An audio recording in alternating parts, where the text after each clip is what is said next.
Jordan and Gretzky, Serena and Ruth. Remembering great ones is easy to do. But what about the no-names who spent their whole lives long snapping footballs and catching sack flies? They're guys, remember that guy. Remember that guy, remember that guy, remember that guy, remember that guy. They're just gonna remember some guys now. Zappy. Oh, big fella touched. Oh, goodness, Michael Pierce. I was about to go crazy as a 355-pounder got a chance to remember that guy. The show where we mine our memories for nuggets of nostalgia about peripheral players past and present. Hey there, folks. It is me, one of your hosts, James, and I, along with the person with me, have only one fewer career interceptions than Michael Pierce. One fewer, but, you know, what a massive one it was that he had. Diaz back with you once again. The two of us, just like anybody else, we love when the big guy gets the ball. And we have a very special guest. He is also a fellow big man running with the football appreciator. Please introduce yourself. For a second, I thought you were going to say my fellow big man. I was like, am I Refrigerator Perry here? Like, folks, we got Vita Vea. For a second. We got Vita Vea on the show. You know, nothing better than a big guy score, big guy picks. Anytime a big guy is holding the ball, I even liked the Patriots for that one time that offensive lineman returned that kickoff like 75 yards to the 10. Dan Connolly, the right guard. I've looked up all of these on YouTube so much. My favorite one wasn't even a touchdown, but it was Keith Traylor. Have you ever watched the Keith Traylor one? No. Oh my goodness. It's perfect because it was Dan Deerdorf was on color. And like of all the color commentators in the annals of football history I can think of, Dan Deerdorf is the one who is most romantic about linemen. It's just, he's yelling like, oh, hand it off. Oh, it's so good. I mean, the pinnacle to me, while I would hate to highlight this player and his ilk this week, it is James Harrison in the Super Bowl. Like, that is the ultimate big guy touchdown. Now, I know he's like a borderline big guy. You watch that return, tell me that's not a big guy. He can run in one direction at one speed, and it's not very fast. It is not. And like I said, I don't want to think about no Steelers. What I want to think about right now is what's making memories for us. Well, what's making memories for me, this is the first week of the playoffs. By the time you're listening to this, hopefully both James and I are celebrating wins.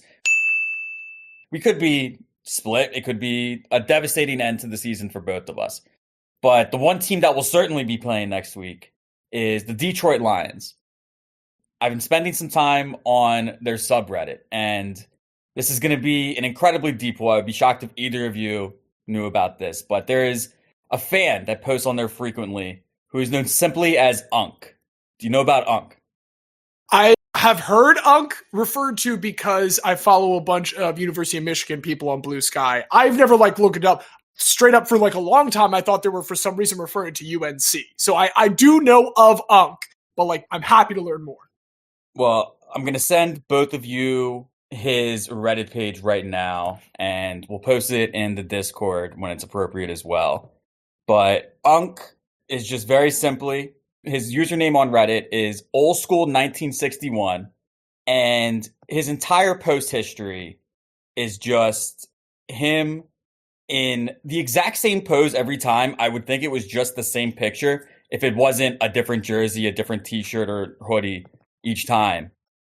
Posting his victory cigar with the same little shit-eating smile on his face that says I'm fully self-aware of what I'm doing, but it also has that characteristic of old guy online who it's he doesn't quite get how this works, but he gets enough how it works.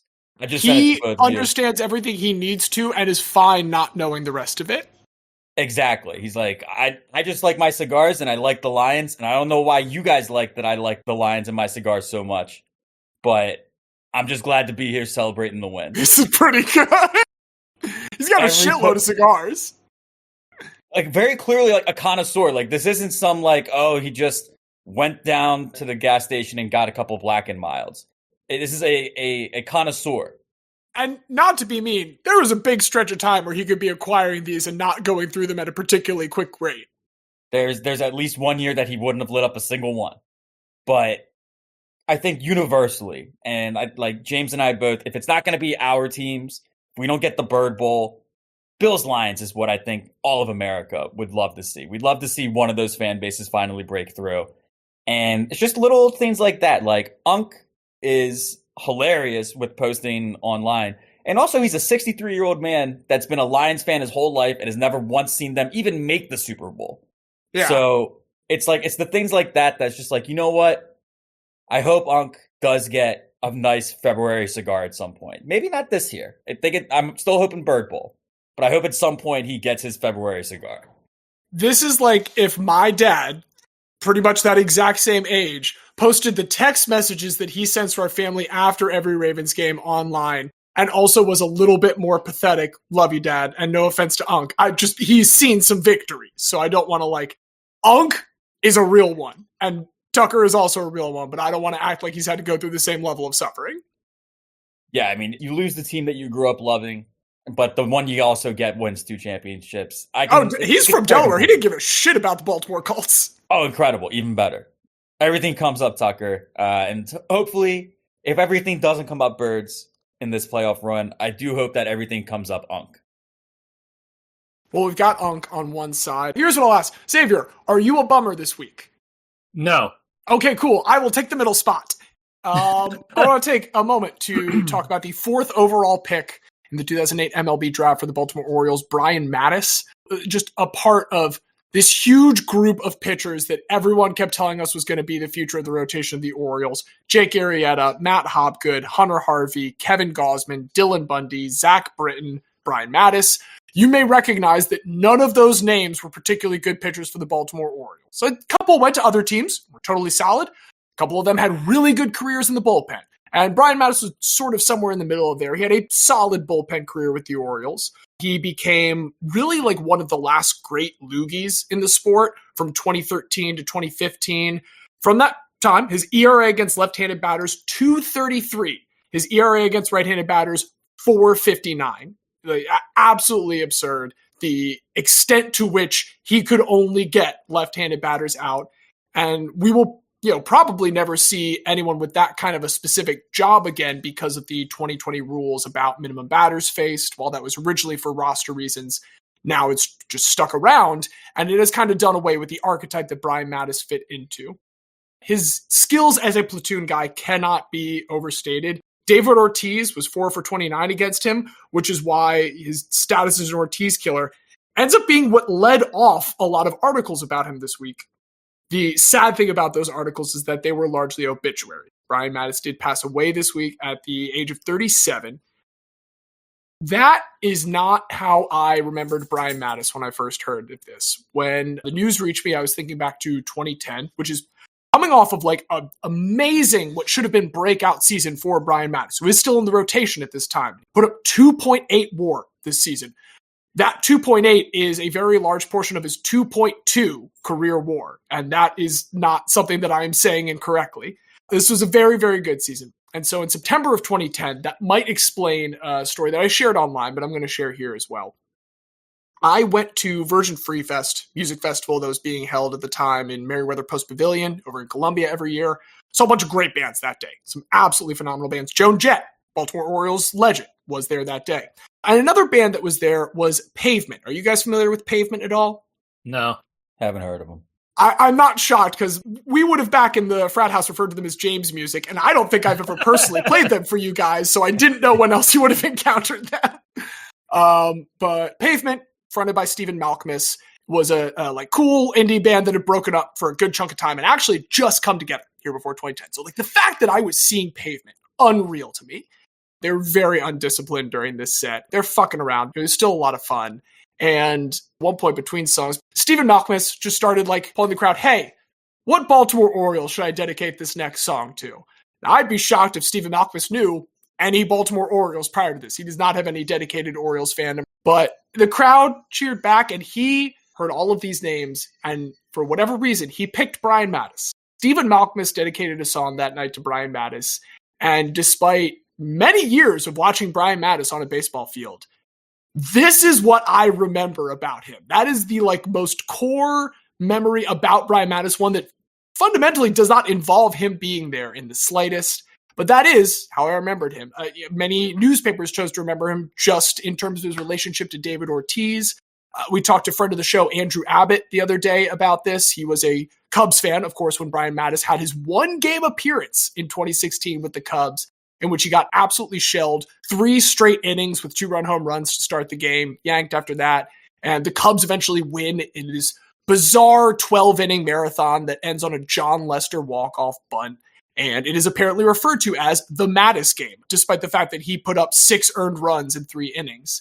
And with all of these 3 things, I'm guessing that's not probably how Brian Mattis would necessarily want to be remembered, but in the immediate aftermath of someone who was a part of one of our lives to some extent going before their time, I just wanted to call attention to the interesting ways that we just end up remembering people without necessarily choosing to, and expressing the hope that remembering them in the first place is what's important, regardless of how we do it. So that is my RIP to Brian Mattis. Xavier, what you got for us this week? I got a couple things. But first, we're going to start with a game here. I have some stats for Remember Love That this. Guy for 2024. Love this. And I want to see if you guys can correctly guess inductions by sport for the year 2024 by us. As the one who updates the spreadsheet that I'm sure you got all these stats for, I feel disappointed that I'm not more confident going into this. Can either of you tell me what sport had the most inductions in 2024? Feel like basketball. I'm pretty sure basketball has the biggest category by a country mile right now over sports. Basketball has 9 more than any other sport last year. It's we inducted you guys had a 15 run where you were just like, players. did they play in the NBA in the 2000s? Boom, there we go, decided. But can you guess what is second with 6 inductions last year? I feel good about baseball. I do also know the categories you're pulling from. The one other possibility, the dark horse I want to throw out there, is Olympians, which I do know I have roped off as a separate category. So I also roped off Olympians as a separate category. I had originally put both Summer and Winter Olympics before I realized we did not induct a single Winter Olympian last year. We inducted 4 Summer Olympians, which is tied for 5th most of any sport or category that we have done. Now, here's the tricky part. Do we take into account the people who played in the Olympics for other sports when we do that? How many of those basketball players made Olympic appearances? I focused on, are For the sure. Olympics the pinnacle of their sport? Diaz, do you have a thought about second? Because baseball feels safe. Yeah, I would probably think baseball too. I mean, American football, we do love that as well. So it could be either. It is baseball with 6. So, like I said, we have 15 and then 6, which, pretty substantial drop off. But then we have a pretty good spread. We have a tie for 3rd among 2 different sports. I'm sure you could probably guess what they are at this point, given the lesser options. It's football. Did soccer beat hockey, or is hockey tied with football? Hockey is tied with football, both Okay. with 5. Soccer is at 4. Soccer and Olympics tied. That feels right. Everything except for basketball being that high feels right. And that feels correct. And then I enjoyed the one-off sports that we inducted. We have 1 rugby, 1 bowling, 1 boxing, 1 tennis, 1 TV sports, 1 Aussie rules football, 1 photography, and 1 flying. I also focused on our own inductions and not Oh, okay. for your consideration ones. Because if we did 4-year consideration, basketball actually expands by another 5. Particularly if you count everyone on the 2004-2005 West Virginia men's basketball team. Oh yeah, I mean then it expands by it doubles. So we have a lot of basketball. Last thing I want to see is number of inductions by person. We have 1 person with 19, 1 with 16, and 1 with 14. Can you guess who had 16 inductions? Diaz, I feel good about you in this spot. I think I'm probably 16. It is indeed Justin Diaz with 16 inductions. Like middle of the road, baby. You know what? As long as you're not last, it's a great feeling. And I'm watching James's smirk right now. Who lost? Like, I know who has 14. That's a stat I'm very confident about. Hey, the listeners don't need to know that. But now that we're done with some stats, I have actual things that happened that are very interesting.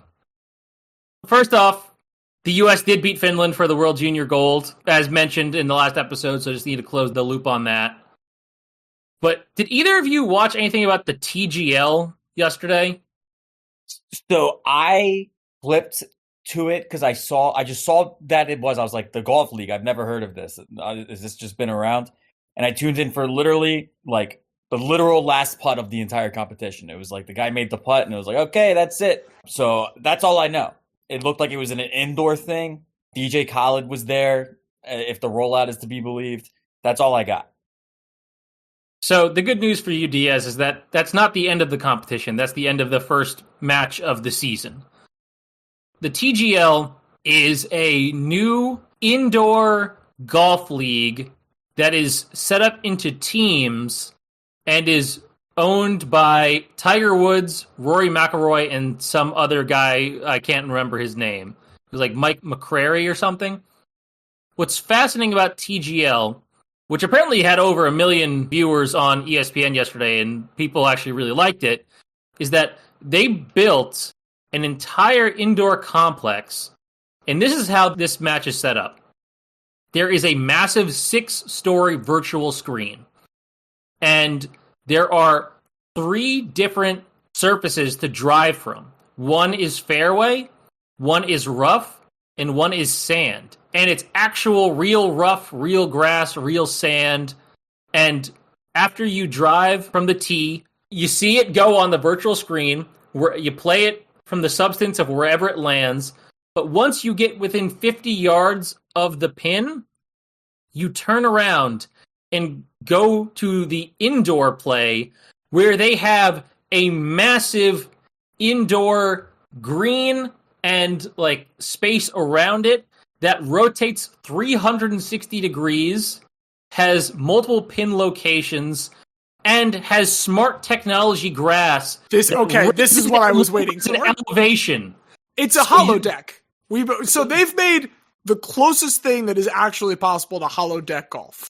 It has 10,000 different combinations of how you actually finish it. So you essentially just play on a virtual screen until you get close, and then they have this fucking future magic green that you actually finish the hole on. And it's in they made this just for this at a junior college in South Florida. They just bought the land and made a gigantic indoor stadium just for this. And also, this is the most ethical way to build a golf course, frankly. By a mile. Just looking at it looks so insane.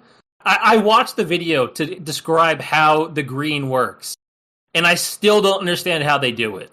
But I kind of hope that this does well, because it looks so fucking fascinating to me that I want to see this kind of thing happen, and people just play golf indoors at constantly changing golf courses that don't require, a year's worth of water to maintain.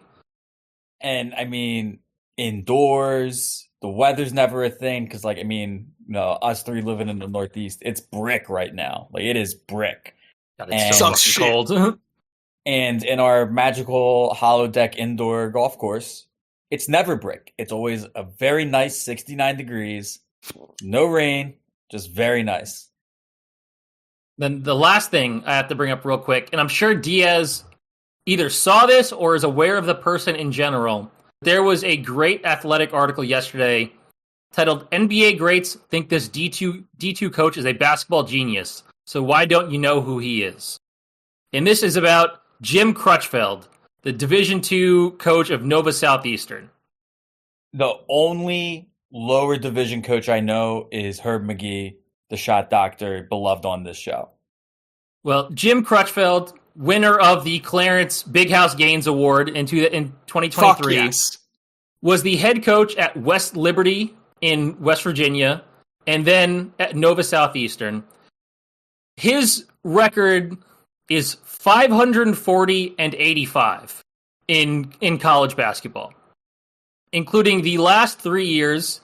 He went 31-1, 36-0 with the national title, 32-3 with a runner-up. And the team that he's at right now, Nova Southeastern, was a team that had not had a winning season in decades before he was there. That he went to specifically because he wanted to see if his style of play would work somewhere else other than West Liberty, where he started it, and took them from not having winning season in a decade and then getting 10 straight 28 win seasons or more. And what this man does is full press for the entire game. Dude, I've literally thought, like, cause there's been points in my life where the fork in the road was like, I could just become a high school teacher and be a madman basketball coach. And here's what it would be. And I'm sure this is what you're about to say, Xavier. Full court press, the full game, hockey line shifts, and everybody fucking shoot threes. He just had this idea at one point that he could do this, petitioned to become the coach at West Liberty. They wouldn't let him. And then years later, while he was coaching their tennis team, they finally let him do it. And he just spent all the time building up endurance and cardio and making them press everybody to the point where he relayed to a coworker that, quote, some random guy with the Spurs kept emailing him trying to get Rudy Gay time in his gym to learn from him. And his response was, he doesn't have an email signature. It's strange. He doesn't even put his full name. He just puts his initials. Do you know who's trying to get in contact with Jim Crutchfield? It was R.C. Buford. And he wouldn't respond because he didn't think he was a real person. Apparently, Tom Thibodeau kept trying to ask about defense, and Crutchfield said, I have no idea who this guy is, but it sounds like he's some kind of defensive guru. And someone had to explain, no, this is Tom Thibodeau. He's trying to ask you questions.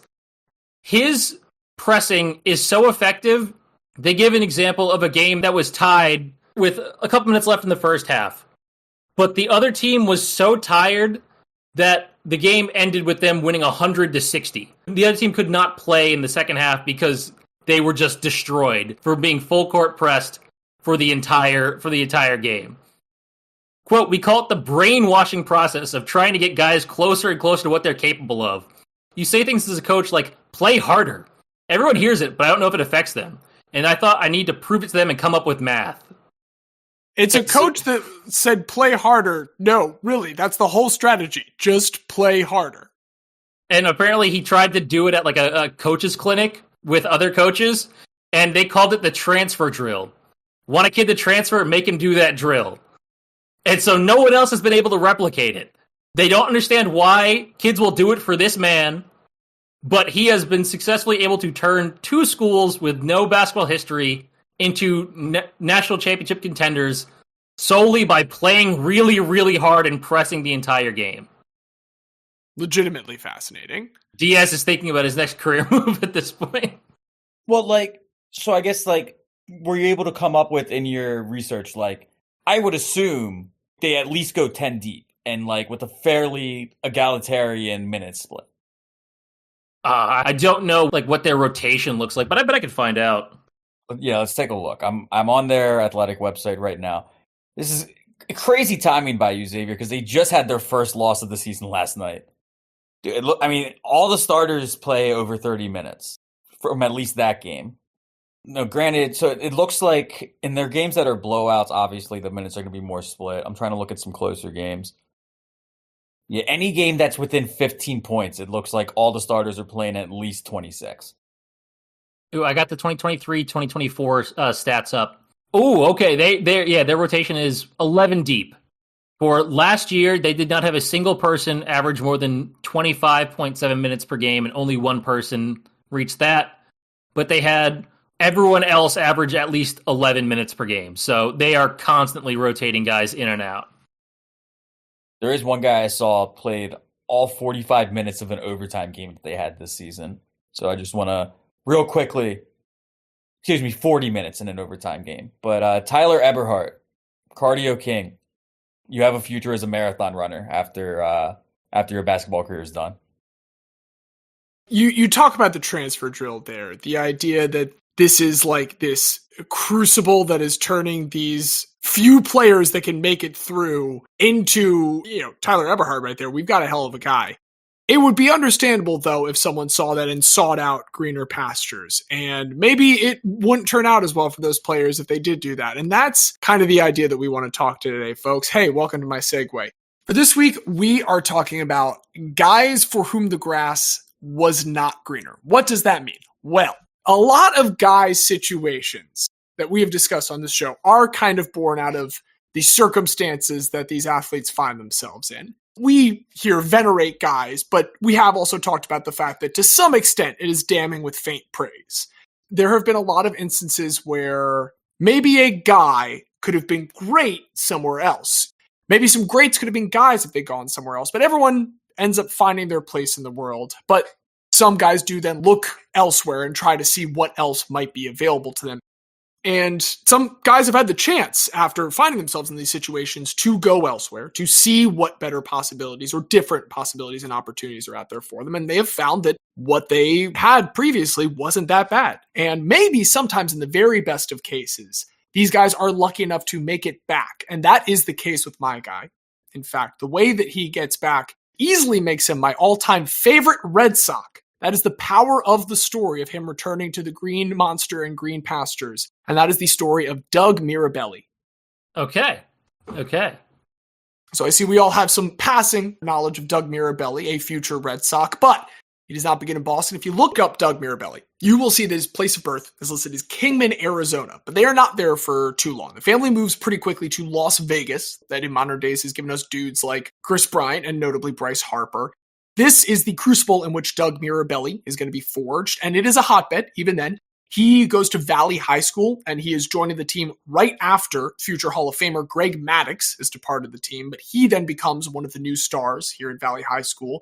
I will point out, Doug Mirabelli wins 2 state titles. Greg Maddux only 1. Doug Mirabelli, twice as good as Greg Maddux, some people are saying. Out of high school, he does get selected in the draft in the 6th round, 159th overall by Detroit. He declines to join them. He instead goes to college and becomes a member of the Wichita State Shockers. And apparently the Wichita State Shockers at this time were an incredibly interesting program. In 1980, Greg Stevenson had come there to become the head coach. The next decade, all of this happens in a single decade. They not only make their first ever NCAA tournament appearance, they only make it to their first ever College World Series Elite 8. They not only make it to the finals for the first time in 1982, hitting the NCAA win record before in 1989, winning a title just 9 years into this incredible turnaround. And this is the environment Doug Mirabelli steps into. It's been exactly this decade. They just won that title, and Doug Mirabelli steps in 1990, immediate contributor at an All-American level.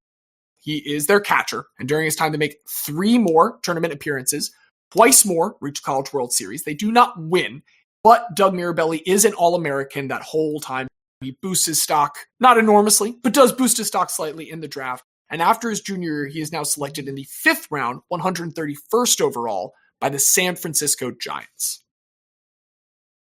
When he comes into the Giants system, he very quickly gets a reputation as probably like the best defensive option in the whole organization at catcher. He gets up to Double-A with a totally average OPS, just under about 50% caught stealing, and by August of 96, he gets his call up to the majors. He thinks when he gets that call up, when he goes into his Double-A minor league manager's office, because the Triple-A playoffs are about to begin, that's where he's getting set. And then he gets told he's going to the major leagues and his entire body turns numb. But he regains feeling in time to get to the Giants and make his debut against the Philadelphia Phillies on August 23rd. He now becomes a longtime member of the Giants taxi squad and a member of this rotation of catchers that they're going through from 1996 to 2000. There's never this whole time an unquestioned starter in San Francisco at backstop. They go through Scott Service. They go through Bobby Estella. They go through Brent Maine. They go through Doug Mirabelli. Just none of them particularly distinguishing themselves. So everyone just keeps getting cycled through between the majors, between AAA, getting cycled in and out of the organization. And inside the organization, by this point, in-house in 2000, the Giants know they probably have their best option with Doug Mirabelli. The year before, the team had gone 41-30 when he was starting. Pitchers had a 3.77 ERA when he was starting as a catcher. Take a quick guess. in the year 2000, where would that ERA rank amongst all teams? Say the ERA again. 377. Best based on 2000 scoring. I would say like 8th. The Texas Rangers had the highest ERA, so the worst ranking of the season with a 5.8. The Atlanta baseball team had the very best ERA in baseball that year with a 4.06. Doug Mirabelli's Giants that he caught fucking thrashed the competition. So yeah, he is the best in-house option. But then the front office goes out and they sign Benito Santiago, a true everyday catcher. So now they're not going to have this taxi squad set up. San Francisco tries to get something for him, and they sell him to those Texas Rangers who had a league worst ERA the season before. And maybe this would be an opportunity for him to move on, get a little bit more share of play time. Unfortunately, he is coming into an organization that is just employing him to be the minimal backup to MVP Pudge Rodriguez. Ivan Rodriguez, who is a 9-time All-Star, 9-time Golden Glover, 6-time Silver Slugger. There is no chance for Doug Mirabelli to crack in here whatsoever. And he, even when he is getting his very, very few appearances, bats 102. So even with an appreciation for his defense, the Texas Rangers do not want to keep this guy on the roster, and they take advantage of the Boston Red Sox having an injury to their primary catcher and wanting to make a playoff push.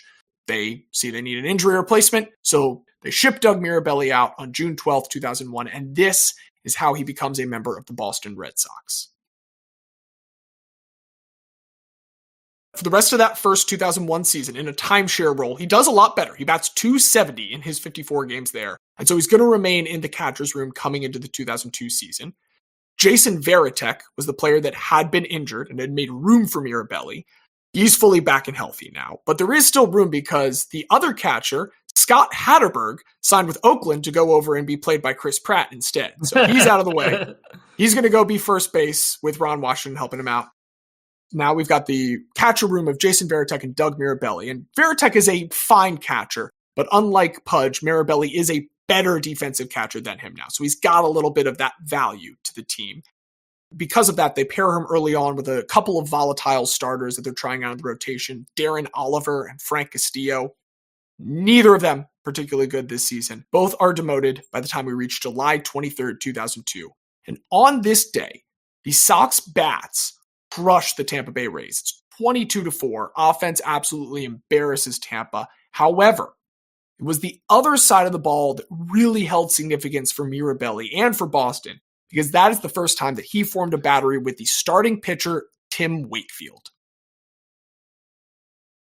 At the risk of making this about another guy, I do need to talk about Tim Wakefield for a second. For anyone that does not know, he is a starter from 1992 to 1998 for both Pittsburgh and Boston. He's pitched for 1,000 innings during that period, but he has a 4.24 ERA, which is only middle of the pack. He's incredibly inconsistent. And part of that is because during that time, he becomes a knuckleballer. At this point, it seems pretty clear that what he is not a particularly great starter. And Boston decides they're going to move him to the bullpen for a while. So that's where he had been at the beginning of this 2001 season, because also Boston catchers not very good at handling Tim Wakefield's pitches to this point with his knuckleball. In 95 and 97, they led the league in both passed balls and wild pitches.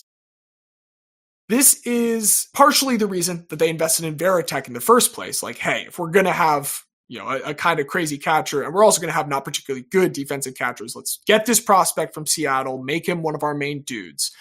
While he's better, he is still struggling with Tim Wakefield in particular. And so 2002, Mirabelli takes on this duty after Wakefield re-enters the rotation.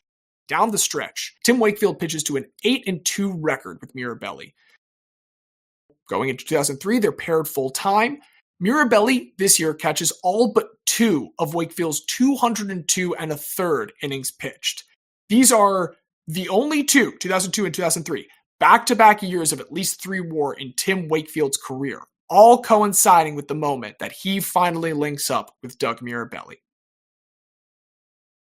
From 2003 to 2005, they're at the peak of their powers. 94 out of 102 Wakefield starts have Doug Mirabelli behind the plate, 92% of them. And the 94 games are more than half of the 171 games that Doug Mirabelli appears in during that time.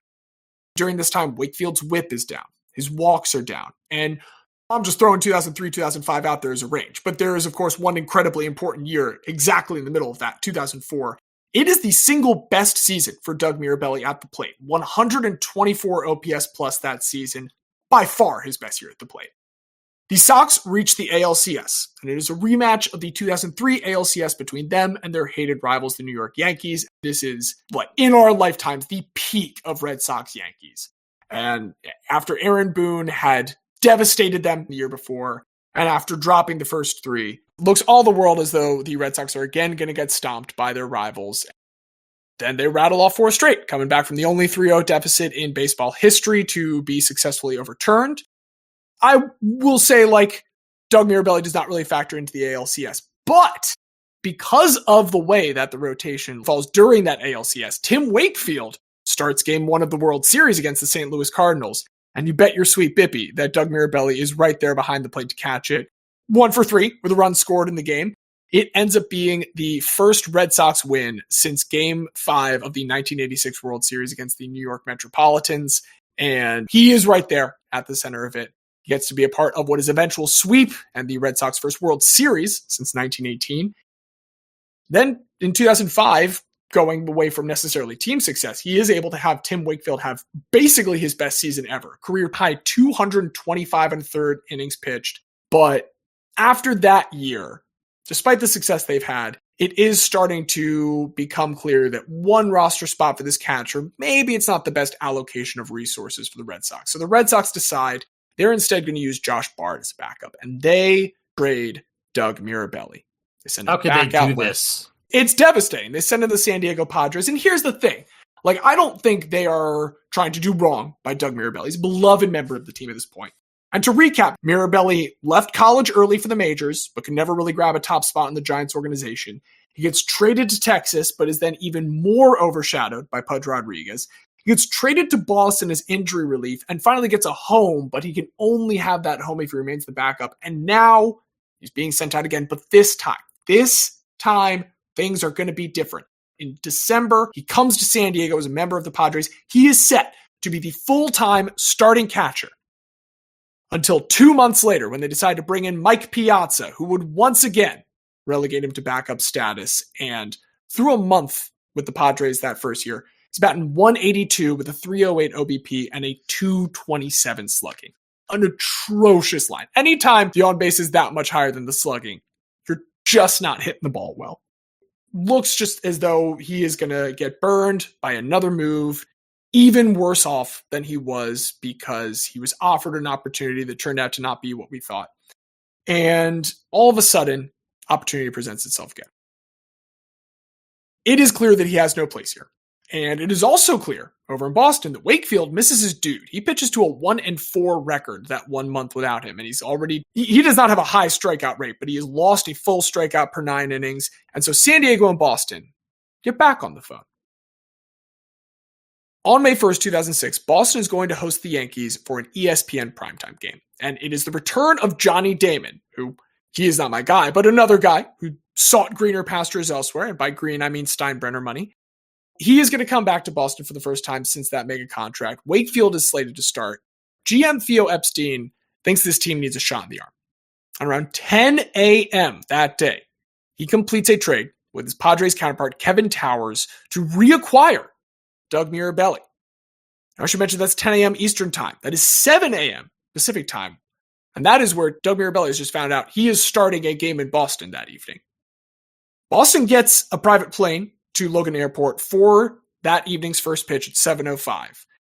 This plane is not fully refueled because they have had to get it last minute. So they warn Doug as he gets on. It is just him, the pilot, and the co-pilot. Hey, man, we might have to stop at some point. We'll try and go all the way, but we do not have a full tank of gas as we're leaving here. Boston pulls strings to get special airspace clearance over Cleveland and New York City. Doug Mirabelli's gone on record saying that the pilot told him, I don't know who you are, but I've carried hearts and lungs and never had this much clearance. He is also going to get priority in the landing queue. When they do finally manage to make it to Logan Airport, they didn't stop for gas. And for that reason, they are able to touch down at 6:48 p.m., 17 minutes to go until this game starts. He disembarks to find a police escort that the Boston Red Sox have arranged for him. They have also already given the police officers one of his jerseys so they can just change into it in there because Doug Mirabelli left all of his stuff in San Diego. Has no gear whatsoever, but now he's got his new jersey to change into. I looked it up on Google Maps. It looks like without traffic, it's about a 10-minute ride from the airport to Fenway Park. And with the police escort, largely we're not going to deal with any traffic. Makes it there at 7:02. Which we know the exact timestamp of, because at this point, everyone in the stadium knows what's going on. They are aware that he has landed safely. And so they get the feed on the big jumbo screen of Doug Mirabelli being dropped off in the police cruiser and running into the locker room, where he quickly changes further into like cleats and stuff, is handed an old women's softball mitt that Scott Hatterberg had used back when he would catch Tim Wakefield games. And after some very long ceremonial pitches, some quote unquote sprinkler maintenance, Mirabelli is in time for the first pitch as Wakefield leads the Sox to a 7-3 win on national television, back in tune with his old catcher. Need your battery mate. You need your battery mate. I mean, this is not the only example that the Red Sox will have. They'll have John Lester and David Ross in the future. Clayton Kershaw has always been very particular about this, but this is some next level battery mate. This is someone that is catching the uncatchable pitch and doing it better than everyone else. Mirabelli will get to spend all of 2006 with Boston, continuing to do that. 2007 as well, which ends with another ring to wrap up a unique 12-year career, because he does retire after it. He does retire after that, after having spent in particular half of that career in Boston. And I really want to hone in on that half of the career in Boston with Wakefield for a moment, because Wake is eventually going to retire as the Red Sox inning leader. This is an old franchise. This is Roger Clemens that he passed for that record. That's wild. So are the 200 wins that he has. And those two things do not happen without Doug Mirabelli. Maybe Tim Wakefield remains on the Red Sox that whole time, but he was languishing in the bullpen until they pulled him up and put him in with Doug Mirabelli. His 34.4 career WAR for Tim Wakefield, a respectable grand total, 20 of that was in seasons that make up about a third of his career altogether that were spent with Doug Mirabelli. So he is so important to the success of this integral part of the 2000s Red Sox that the Yankees actually managed to get on the phone with San Diego and nearly complete a trade to block this. They almost went out and acquired Doug Mirabelli exclusively so that the Boston Red Sox could not have him. I think that is the ultimate respect of how important Doug Mirabelli is, that they were willing to do that shit just to keep him away from their hated rivals. I do like that. It reminds me of when you're in like the playoffs for fantasy and your opponent's starting quarterback goes down and you look and you see, oh, there's 3 quarterbacks on waivers that are going to play this week. Let me just sign all 3 real quick. Yeah. Yeah. The amount of spite that he inspired in his enemies, the amount of love that he inspired in his teammates. Backup catcher is a realm of exclusively guys. It is a rich vein. You swing a dead cat, you're going to hit a guy when you're in a room full of backup catchers. And maybe Mirabelli could have been more. Again, all of those San Francisco years, he had that defensive rep, and he had a career 87 OPS plus, which isn't horrible. Like, even taking into account the fact that that includes some decline years, that's middle of the pack in 2024 for any catcher with 50 or more games started at the position. But he never found that one spot where he could have grown into more potentially. And to be fair, those were largely moves out of his control. That's the one thing with this category I want to acknowledge. Doug Mirabelli isn't necessarily seeking things. He's presented these opportunities that over and over seem like they're going to be more than they end up being. But looking back with Doug in Boston, you think about the dumb Ed Helms line at the end of The Office. You wish you knew you were in the good times when you were having them. Boston and Doug Mirabelli had it pretty nice. And I'm glad that when they temporarily threw that away for a moment, they not only recognized it later, but got a chance to recapture that for a little bit, go back to where the grass was as green as the monster. And sure, Doug Mirabelli was never great, but he was always a guy. There's just something about the backup catcher that has a specific partnership with like a more noteworthy pitcher, I guess is how I want to say that. Like Steve Carlton for the Phillies very famously was not caught by Bob Boone, who was the everyday catcher for the Phillies. It was, what's his face? Color commentator Joe Buck. World Series. Tim McCarver, that guy. Yes. Yeah. You got there. You got there with an impressive I enjoyed association. that stream of consciousness there. We got there eventually. I'll go second, if you don't mind. Let's keep the stream of consciousness going. Let's keep the stream of consciousness going. James, you're going with a rival who I think you had, at the very least, begrudging respect for, if not admiration. He is my favorite Red Sox. I will go so far as to say I like Doug Mirabelli. That is an incredible statement. I really applaud you for being able to see the guy behind the Red Sox. I'm not going with any beloved rival. I'm going pure hometown bias with this one. Gonna go football, obviously. Gonna go Eagles. Backup quarterback. There's quite a few good options here. The problem is we've already inducted so many of them. The two best ones. AJ Feely had the great run in 2002, came back, almost beat those 16-0 Patriots. The grass was greener in Philadelphia. Nick Foles, 27 touchdowns, 2 interceptions, leaves, almost retires, comes back, Super Bowl MVP. He's already in. One more that I want to shout out that I'm not going with is Jeff Garcia. People forget that he actually had a second run with the Eagles after the initial dramatic playoff run. Also, just him being the subject of the greatest drunk Philadelphia fan clip of all time. Listen, this is our year. Every other year, we've came close, but this year is our year. Jeff Garcia, baby, is our baby. He's it, baby. We are The Jeff Garcia, baby. The saving it on the fucked up. Yeah, he catches it. That's the most Eagles fan video of all time. And fucking Ed Rendell being on the postgame show. Like, you were the governor of Pennsylvania, bro. Get your ass off of this TV set and go fucking legislate. Like, what are you doing? But, like, all that to say, we have some great options for the quarterback side. But what I'm going to do is I'm going to go to the quarterback of the defense, the Mike linebacker position.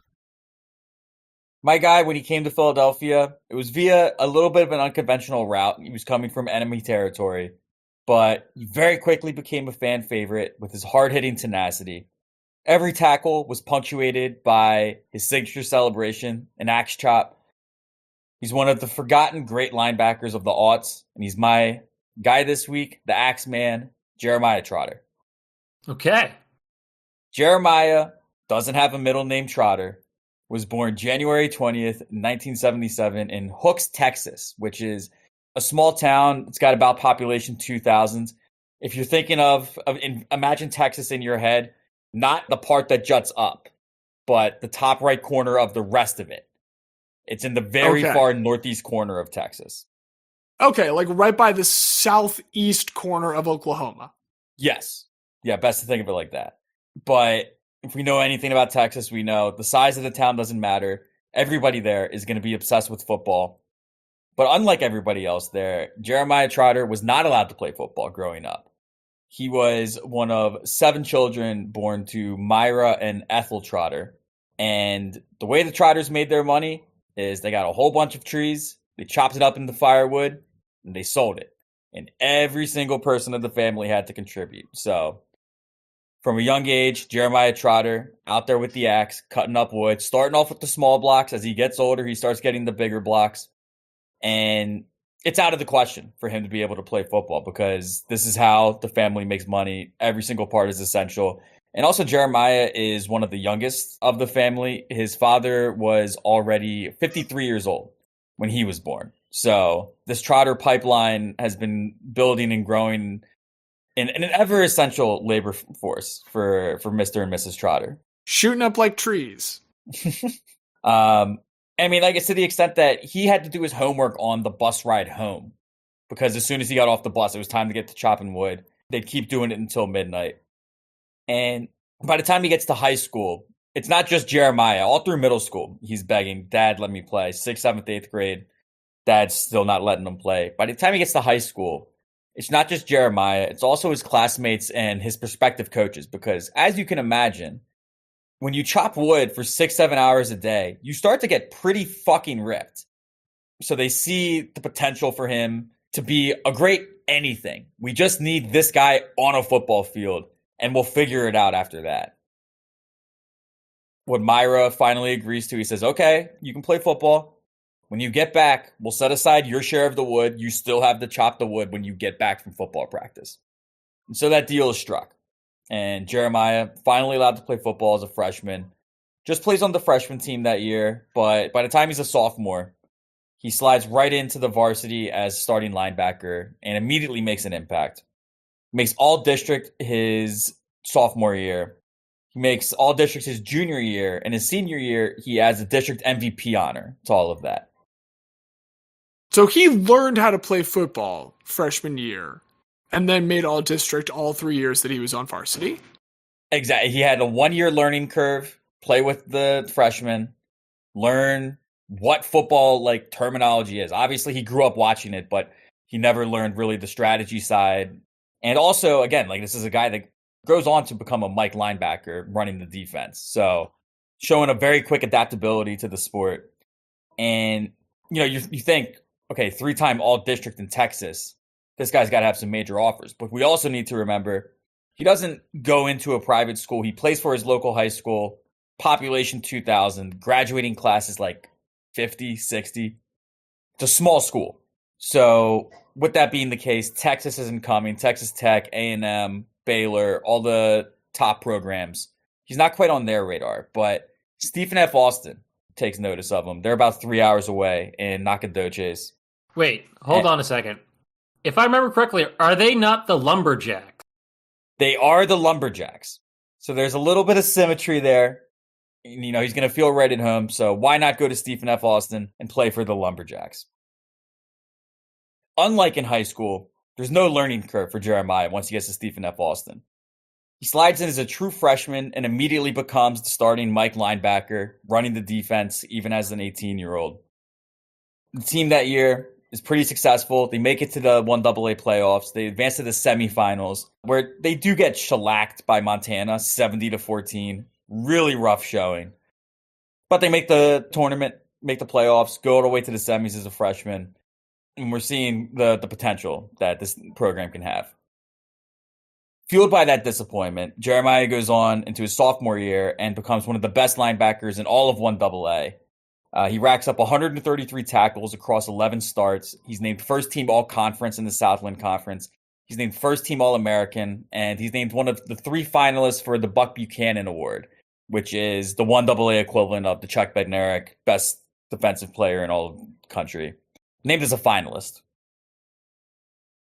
In his junior year, he's going to repeat all of those same honorifics, but in both of these seasons, Stephen F. Austin goes 7-4, just miss out on the playoffs. Generally, 8-3 is the sweet mark that you want to hit to be a playoff team in 1AA. 9-2, you're definitely safe.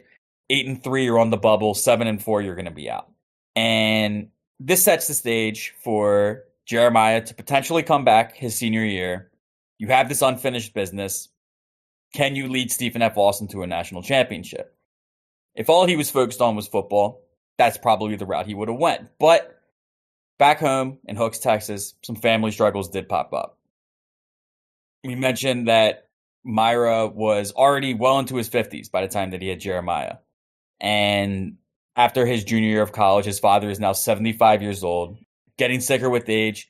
Can't chop wood the same way that he used to. All of the kids have now left the nest. And the bills are starting to pile up. This left Jeremiah with a difficult decision.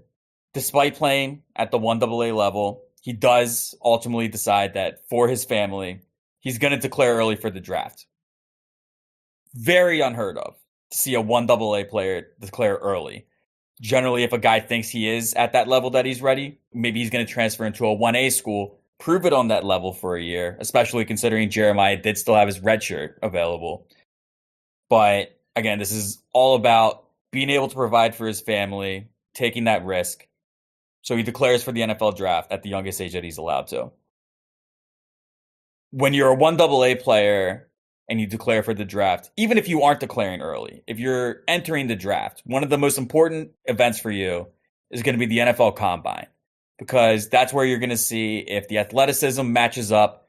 We see the production. Does he have the physical tools to be able to convert this into a successful professional career? Jeremiah does pretty damn well at the Combine. We do learn that he is only barely over 6 feet tall, which isn't ideal. but he weighs in at 261 pounds. He runs a 4.68 in the 40. He measures with a 34-inch vertical and knocks out 32 reps at 225 pounds on the bench press. So if you had any doubts about the strength of Jeremiah Trotter, you had any doubts about his ability to pop up athletically, those should all be gone. And coming out of here, there's two teams that have a lot of interest in Jeremiah Trotter. First of all, the Seahawks, their linebacker coach, Jim Johnson, had a private workout with Jeremiah, was very impressed by everything that he saw, and he was advocating for the Seahawks to take him. But the Eagles also had an interest, and with the 72nd pick in the third round of the 1998 NFL Draft, the Eagles do draft Jeremiah. He signs his rookie contract, and one of the first things he does is he sends some money to his dad to pay off all the bills. And they have a phone conversation. It's clear Myra's not doing so well. And he makes Jeremiah give him a promise that if I go, you have to take care of mom, you have to take care of the family, like step up and be the man of it. Jeremiah agrees. Just 3 weeks later, Myra Trotter passes away at the age of 75. He goes back home to Texas for the funeral on a Thursday, and by Saturday, it is the first day of rookie minicamp. So he has to throw himself right back into it, leaving his family behind. Reflecting back on it, he said that he would cry himself to sleep every night during minicamp because this is his patriarch, this is his father. The dream is now realized, but the reason why you did it is no longer with you.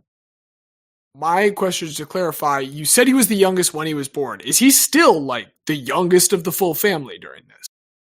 I believe he was the youngest of the 7. I So, don't like, think the they last had any kid. more kids. Okay. Exactly. Yeah, the last kid. A lot of pressure for the youngest, man. Hey, take care of everyone else. It is a lot. And, we're not in the modern day where NFL salaries are so ridiculously high. Like, he's still making, like, 6 figures, well into 6 figures for his rookie contract, but, like, not that close to 7 figures. All that to say, his rookie year is going to have some ups and downs, but he does have reason to celebrate over that summer as well, because on July 4th of 1998, he got married to his college sweetheart, Tammy. So Jeremiah and Tammy moved to the Philadelphia area, and for his rookie season, he's almost entirely on special teams. Only racks up the 6 tackles on a pretty dog shit Eagles team that goes 3-13. This would be the last year that Ray Rhodes was the head coach. So when he gets fired, Andy Reid comes in, and when Andy Reid is filling out his staff, he hires Jim Johnson to be his defensive coordinator. That same linebackers coach from Seattle.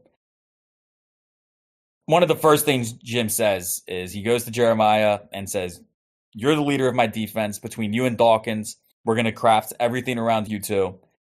He earns that spot throughout the training camp. And in his first year as a full starter, in his second year with the Eagles, he starts all 16 games, 122 tackles, 2 forced fumbles, 2 interceptions. In this starting role, feeling a lot more comfortable in his spot with the Eagles, and now at a spot where, as opposed to just mourning his father, he now wants to find a way to honor him. What he comes up with is for every big tackle, whether it's a tackle for loss, hard hit on a tight end coming across the middle, he gets up and he does the axe chop that he did for so many years back home. And this celebration just really takes off. The Philadelphia fans instantly start calling him the Axe Man. Love seeing the passion after every hit. And he, along with Brian Dawkins, formed the identity of this Eagles defense. In his second year as a starter, he again puts up 120 tackles, but the Eagles defense as a whole really ascends. The Eagles go from a 5-11 team to 10-6 to make the playoffs for the first time in the Andy Reid era. And while the Eagles bow out in the divisional round, Jeremiah Trotter is named to his first Pro Bowl, and he's named first team All-Pro in just his third season in the NFL. For the 2001 season, 115 tackles, 3.5 sacks, 2 interceptions, 1 return for a touchdown. And he and Brian Dawkins serve as the anchors of a defense that finishes second in the NFL in yardage and points. The Eagles go all the way to the NFC Championship game this year, but they do fall to the greatest show on turf, the St. Louis Rams. And with that being 4 years, his rookie deal is now expired, and it's time for him to negotiate a new contract with the Eagles. Jeremiah Trotter wanted to sign a long-term extension to stay home in Philadelphia. But one of the reasons that Joe Banner, the Eagles GM, is a little apprehensive about that, there is some concern about his left knee. He did have to have surgery on it during one offseason at Stephen F. Austin. The Eagles aren't quite sure if they want to commit long-term to Jeremiah at this point. But what they do offer him is the franchise tag, which is a 1-year, $5 million deal at this point. This actually infuriates Jeremiah because he's recognizing his importance to this defense, thought that he finally had a home. Jim Johnson loves him, but the Eagles don't want to commit to him long-term. So he outright says, I'm not going to play a single down on this franchise tag. You need to release me. If you want to sign me to a long-term contract, you can. But if you're not going to sign me long-term, you need to let me go negotiate long-term somewhere else. The Eagles eventually realized, we don't want to call his bluff. We don't want to be on the hook for $5 million for a guy that's not even going to play for us. So they release him from the franchise tag. He becomes an unrestricted free agent. Dan Snyder down in Washington sees this, and he sees an opportunity not just to steal from the Eagles, but to strengthen an ascending Washington defense that already had LeVar Arrington aboard. If we can get Jeremiah Trotter in, now we have two of the best young linebackers in all of football. He comes with a 7-year, $36 million contract that was the richest in NFL history for a linebacker to that point. Jeremiah signs. All the talk in Washington is, again, this duo that they're going to form. Jeremiah Trotter, LeVar Arrington, going to dominate the East. But there's only one problem. Jeremiah Trotter and LeVar Arrington fucking hate each other. And you can see the dynamic. LeVar Arrington, drafted to Washington, has been the backbone of the defense. Now in comes Jeremiah Trotter, who's the most well-paid linebacker of all time. Why didn't I get a contract extension to pay me even more? On the flip side, Jeremiah Trotter thinks LeVar Arrington doesn't put in the work. LeVar Arrington, very naturally skilled, also not known for having the best work ethic in the film room. He's probably never chopped a log in his life. Not a single one. If he were left alone in a cold winter, he would remain cold. He would not be able to get a fire going. Wouldn't be able to chop the wood. Doesn't even know what a cord is. But we can see how this kind of dynamic isn't going to be healthy for a good defense. LeVar Arrington, in one film session, essentially starts gaslighting Jeremiah Trotter. Why did you do that? He's like, that's what the coverage is. He's like, nah, bro, that must be what it is in Philly. You don't know shit. You don't know anything about Washington. Eventually, they get chest to chest. LeVar Arrington swings first. Trotter ducks. Trotter connects with an overhand right. The two players get separated. Not a great scene. Doesn't lead to any suspensions for anybody, but all of this to just give the background for what ends up being a very disappointing tenure in Washington. In the 2002 season, Jeremiah starts 12 games, racks up 91 tackles. Washington flounders, and things get worse for Jeremiah in that 12th game when he tears his ACL, which brings his 2002 season to an end and does kind of vindicate Joe Banner a little bit for having his concerns about a long-term contract. I'm just, to give an honest accounting, he was a dick, but that doesn't mean he was wrong. Jeremiah does fully recover for the 2003 season and retakes the starting spot. And on the surface, the numbers look good. 113 tackles, a forced fumble, an interception, a career-high 12 passes defended. But just in being on the field, he seems to have lost a step. And with that being the case, the following offseason, he was cut. And all of a sudden, his career is at a very quick crossroads. Most of the NFL thinks he's just cooked. Not able to hang on a field anymore. Not willing to give him a contract offer. In fact, he only had one offer out of the entire 32 in the NFL. It was a minimum contract to return to Philadelphia. And the only guarantees were, we'll get you in on special teams. You'll be the first backup. Nonetheless, Jeremiah swallows his pride, goes back to where it started in Philadelphia, and gets back to working his ass off and being to try to be the prime Axeman that he once was. 2004 Eagles, this was the first year with Terrell Owens. They're rolling. But the one crack that there is in the armor is their run defense. They seem to be getting run on by just about everybody. And this comes to a head when they play the Steelers and get absolutely dominated by Pittsburgh, Jerome Bettis, Willie Parker. It's just not good. The Eagles have their bye week after that, and they decide to make an adjustment. They sub out Mark Simoneau, and Jeremiah Trotter slides back in as the starting Mike linebacker. Very quickly shores up all of the issues that the Eagles were having on their run defense. In 8 different starts, he racks up a very nice 69 tackles. Gets named to the Pro Bowl again in his first season back in Philadelphia, just 1 year from when he thought his career might be over. And the Eagles go on and win the NFC Championship over the Falcons. It was their 4th time. They had gone in both of the 2 years without Jeremiah. Weren't able to get over the hump. They get him back, and they go to the Super Bowl, where they face New England Patriots. I got a lot of respect for the special teams coordinator that saw something in Jeremiah Trotter. I just got a lot of respect for that particular special teams coordinator who was on to something. If only he wasn't so good that he didn't then get taken off of those special teams. Who knows what John Harbaugh would have came up with. Just have it aside for one moment. That, I think, is the most impressive thing about like a good special teams coordinator is the second you've got someone that's like really good at anything other than punter kick returning, like any of the other special teams contributors, the second they get good, they're gone. You do not have access to them anymore. By definition, you're always working with, I love a lot of these players, the dregs. The only guy I can think of in history to not have that happen was Slater for the Patriots. Like, yes, for 15 years, that guy was just the best gunner in football. And that's all he was. And no surprise that Bill Belichick would see the value in that, right? But Jeremiah Trotter plays this 1-year deal on the minimum salary, makes the Pro Bowl again. And this time, the Eagles aren't going to make the same mistake.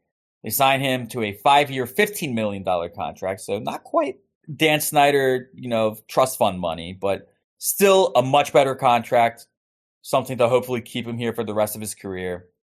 And going into the next season, the Eagles are going to open up on Monday Night Football at Atlanta.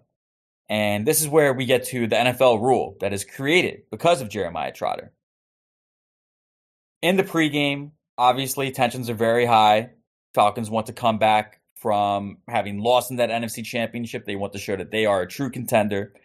There's some jawing, and what eventually happens is that Jeremiah Trotter and Kevin Mathis, who is a defensive back for the Falcons, just start brawling right on the logo, right at the 50.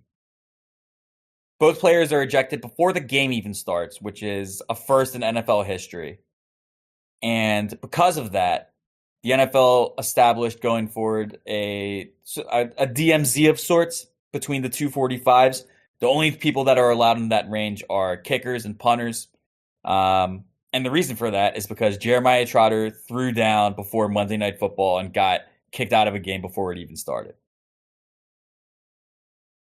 That should have kind of set the scene for what ended up being an incredible dumpster fire of an Eagles season. Terrell Owens gets suspended for conduct detrimental to the team, does sit-ups in his driveway. Drew Rosenhaus is giving press conferences. It's terrible. It's just the worst. For everybody except Jeremiah Trotter, who puts up 119 tackles and again is elected to the Pro Bowl. In 2006, Jeremiah again mans the middle for the Eagles, and again, the numbers look good. 113 tackles, but his knee problems seem to be catching up with him as the year goes on. And this comes to a head in the divisional round when the Eagles go down to New Orleans.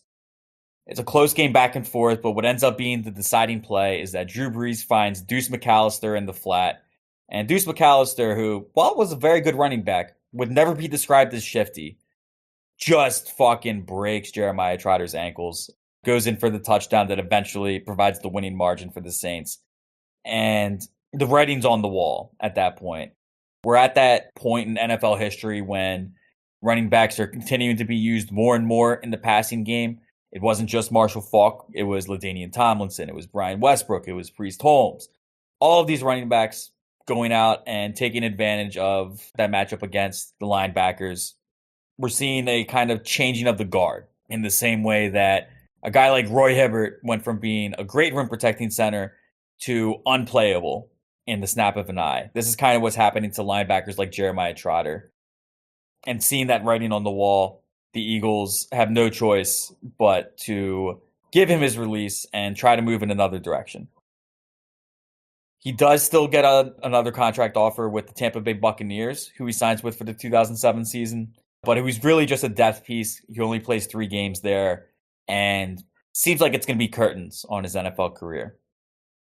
Doesn't play the entire 2008 season, but before the 2009 season, in the last practice before the regular season is set to start, the Eagles starting Mike linebacker Stuart Bradley tears his ACL, goes down out for the season. With such a quick turnaround to the regular season, the Eagles knew that time is of the essence. They need somebody who can slide right in and be a competent backup for when they're called upon. And who is better than the Axeman himself, Jeremiah Trotter? Welcome back home. Jim Johnson still loves you as the defensive coordinator. And he is strictly a backup for this 2009 season, but he plays in 13 games. He racks up 32 tackles. The Eagles go 9-6-1, make it to the NFC Championship game, have a thrilling comeback against the Cardinals, get the lead against the Cardinals, don't hold the lead against the Cardinals. Cardinals win. Cardinals go to the Super Bowl. And that was truly the swan song of those 2000s Andy Reid Eagles as we knew them. Donovan McNabb gets traded to the Washington Redskins in the offseason. Brian Dawkins is allowed to leave to Denver as a free agent. Brian Westbrook is not re-signed. And Jeremiah Trotter is not re-signed to a contract. That would be it for the NFL. He would officially announce his retirement in the following offseason. A couple fun footnotes that I want to mention about Jeremiah Trotter. He was the captain of Philadelphia's first professional dodgeball team, the Philadelphia Benjamins, which competed on... Amazing. I was about to say amazing, and then you said their name was the Philadelphia Benjamins, and it got better. The first pro dodgeball team in all of Philadelphia. He is the captain.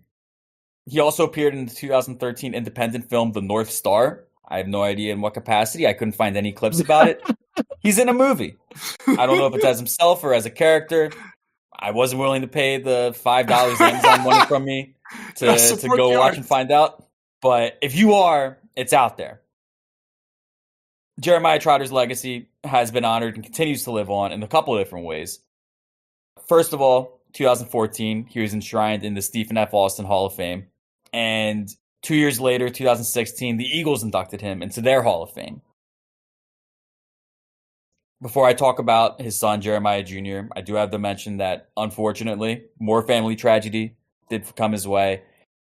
Tammy, in February of 2023, Tammy Trotter, his wife, passed away after a battle with cancer. But the couple did have 3 children together, the oldest of whom is Jeremiah Jr.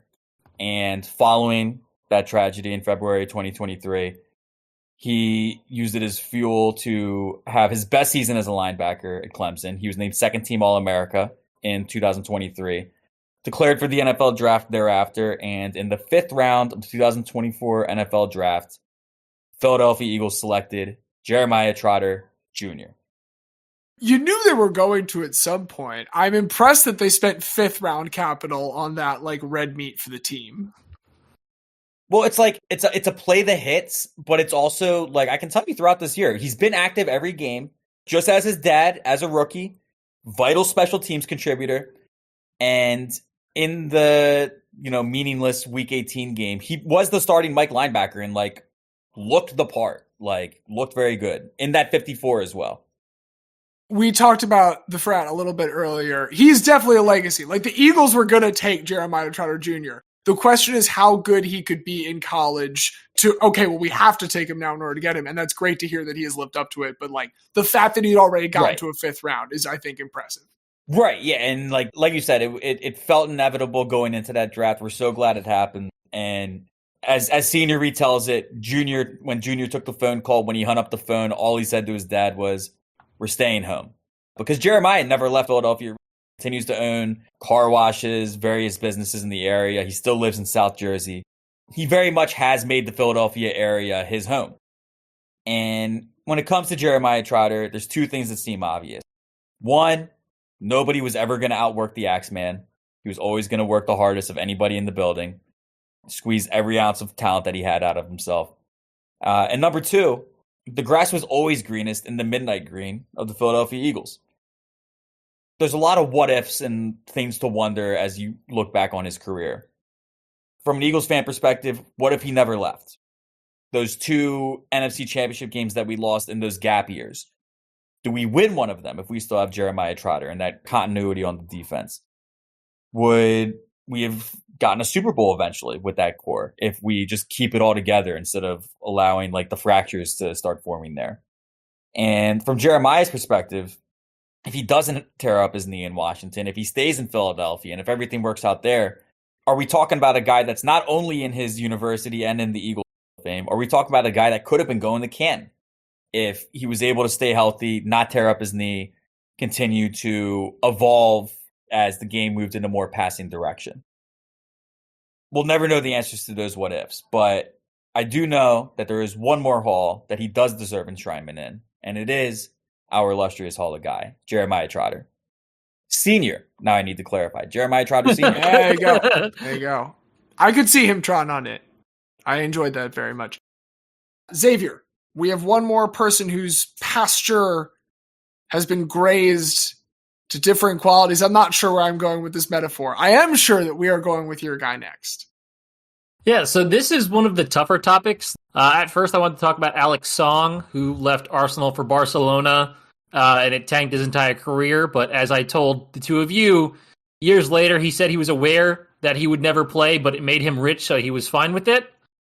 Then I looked at Ben Gordon, but his post-playing career has been a bit of a downer. Didn't want to end us on that. And then I flip-flopped between a bunch of other basketball players that maybe will come up again. For a second, I thought I was going to talk about Todd McCullough. I thought about Jay Smoove, Josh Smith. But eventually, I did find one guy that I really liked. So let's talk about Kill Bill, Vassilis Spanoulis. We do love our fancy names. James, as you know, earlier today, I've been all about the Greek and Hellenic areas of the world. So we're going back there. Vassilis, or Bill Spanoulis, was born August 7th, 1982 in Larissa, Greece. When he was 7 years old, he started playing soccer, training in judo, swimming, and playing basketball. Basketball was his number one sport, and he idolized, like many other kids, Michael Jordan, but also noted guy Nikos Galis, our good friend. And when he was 12, he joined the youth basketball program at Gymnastiko S. Larissas, his hometown team. A couple of years later, when he was 16, he wins the National Under-18 Club Championship with Larissas. This is their first ever title. They are a second division professional team, so their academy team is also not very highly rated. He scores 40 in the semis, and then in the final, he hits a three-pointer at the buzzer to beat the youth team of Olympiakos Piraeus. They win 64-61. Olympiakos is one of the two major Greek teams. So if you're familiar with soccer and Scottish soccer, and it's only ever Celtic or Rangers who win the title, in Greece, it's only ever Olympiakos Piraeus or Panathinaikos, who are from Athens. Those are the only two teams that ever win. But they're really, really good. They're some of the best teams in Europe. In 1999, he makes his debut for the senior Larissa side in the Greek second division. And after 2 years, he's shown enough promise that Marousi Athens, one of the lesser top division teams, pays around $150,000 US dollars, or the equivalent of that, to buy out his contract and bring him to the top division. In his first season, he plays 12 minutes off the bench, averages 5 and 2. As people who are aware of European basketball know, teenagers don't really get a lot of playing time at the top division, and in general, their rotations are longer, and no one plays as many minutes, so you can compress numbers a bit. It's still very impressive for someone of his age. After the year, he wins the gold medal at the under-20 Eurobasket, and he makes the game-winning free throws in the final against Spain. His minutes double for 2002-2003 in the league, and with the increased minutes, he averages 10 and 4 and is named the Greek Basketball League Best Young Player. This improvement continues. Next year, he is named Most Improved Player, and he leads Marousi to the GBL Finals against Panathinaikos. Again, this is a big shock because every year the finals are Panathinaikos versus Olympiakos. It's very rare when anyone not that even makes it to the finals. They don't win, but still really impressive. They also make it to the FIBA Europe League final against Unix of Russia. Do lose that one as well. After this year, he gets drafted in the second round, 50th overall by the Dallas Mavericks. He's not interested in coming over to the NBA yet at this point, but they're continuing to monitor him. And after he plays for the Greek national team at the 2004 Summer Olympics, averaging 10 minutes off the bench for the team that falls to eventual gold medalist Argentina and Pepe Sanchez, the Houston Rockets trade for his draft rights because they're very interested in bringing him over at some point. Staying in Greece for the 04-05 season, he finally makes the leap to superstardom. He averages 16-4 in the Greek league and wins the MVP. He puts up very similar numbers in the Euro Cup, which is the second-tier European competition, where they reached the quarterfinals and only missed out on advancing by 2 points on aggregate. It's very weird. It was 2 games, home and home, and it was points scored, not wins. So each team won 1 game, but they scored 2 less points than the other team, and so they didn't advance. Kind of like Jeopardy rules. You know what? Greek basketball, Jeopardy, we always thought they were the same thing. Many people are saying, yeah. After the season, he helps lead Greece to the 2005 Eurobasket gold medal over Dirk Nowitzki and Germany, the pre-tournament favorites. Dirk wins MVP, but they lose to Greece. And this is Greece's first major international title since Nikos Galis led them to the Eurobasket gold in 1987. Afterwards, with an eye on finally moving to the NBA, he does leave Maroussi, because again, he's won MVP now at not one of the 2 big teams, which doesn't happen. And so he does finally move to one of those 2 big teams. He moves to Panathinaikos. He specifically has a contract buyout after 1 year, so he can go over to the NBA after that. With Panathinaikos, he wins both the GBL Championship and the Greek Cup. His team goes 24-2 during the regular season, 8-0 during the Greek League playoffs, for an overall 32-2 season, plus the 5 Greek Cup wins. Gets named to the Greek Basketball League Best 5, makes the quarterfinals of the EuroLeague, and makes all EuroLeague second team in his first ever EuroLeague campaign.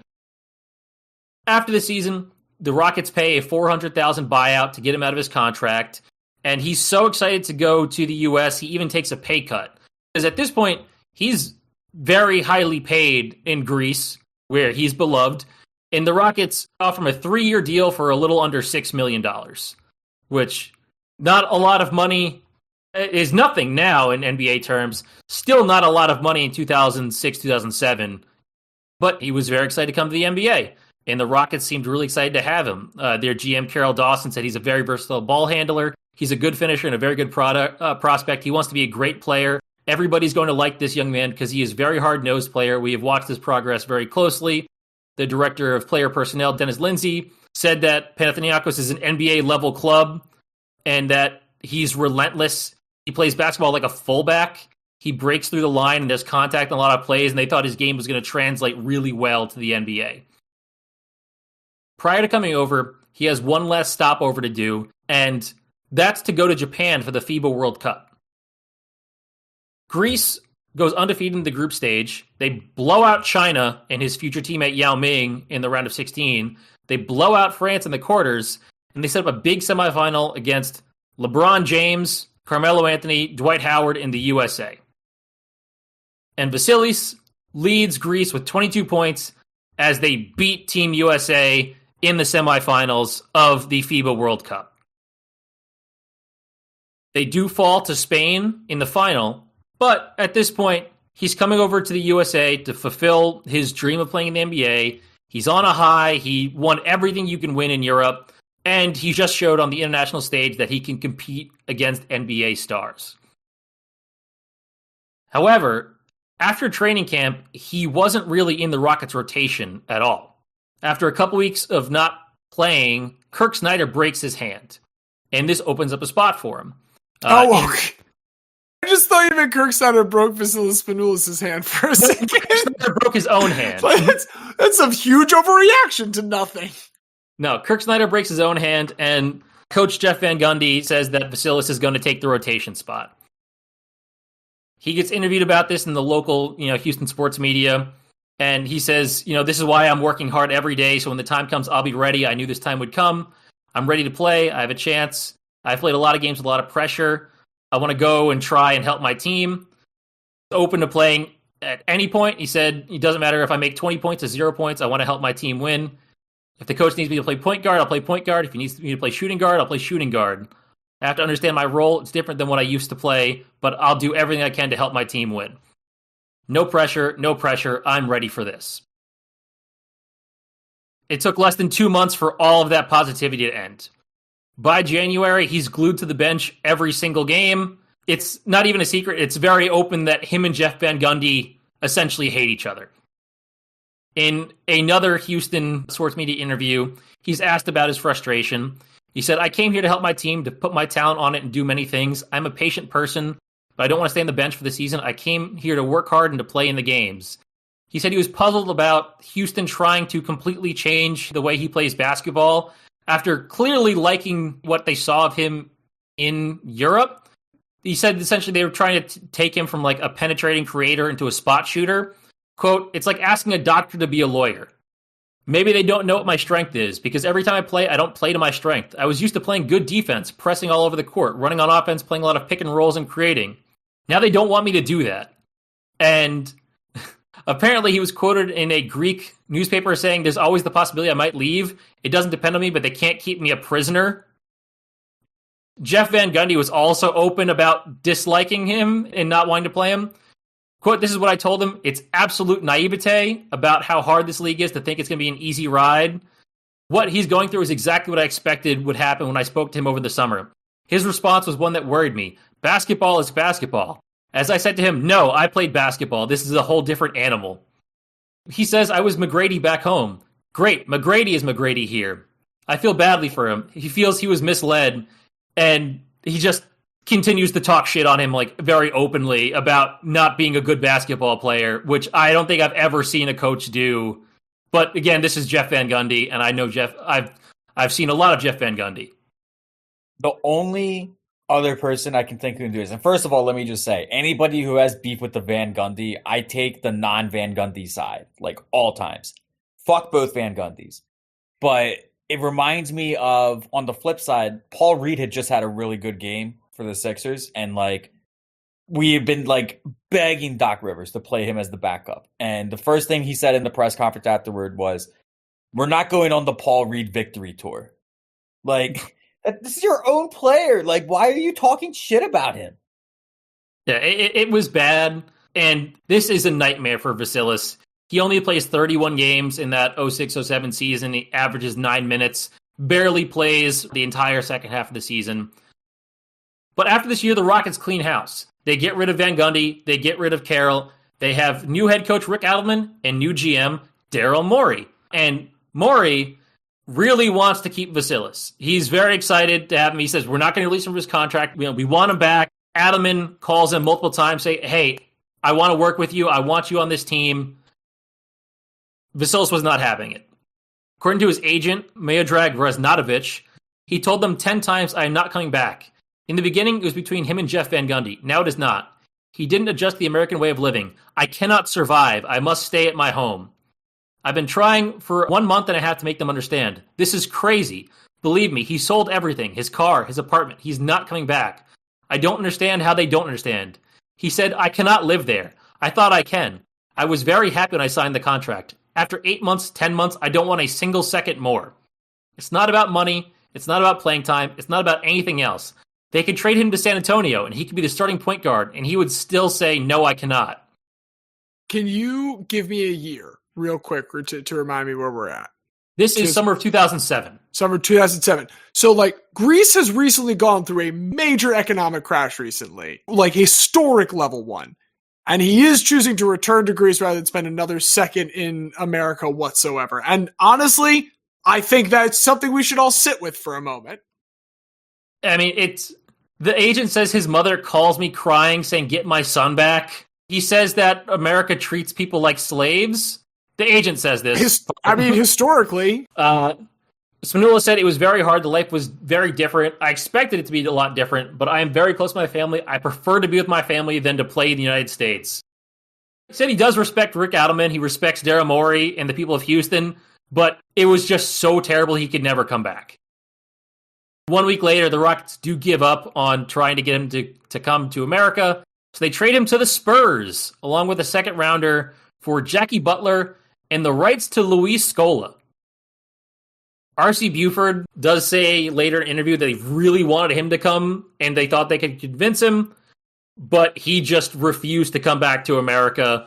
So 1 month later in August, they just release him. After that, he re-signs with Panathinaikos. He picks up exactly where he left off, wins Finals MVP. They win the Greek League 3-2 against Olympiacos, and then he gets to go to the Olympics. At the 2008 Olympics, he's the best player on Greece. In the group stage, they go up against Germany. He outduels Dirk, puts up 23-5, and they beat Germany. He then puts up 19-5 against China and beats former teammate Yao Ming.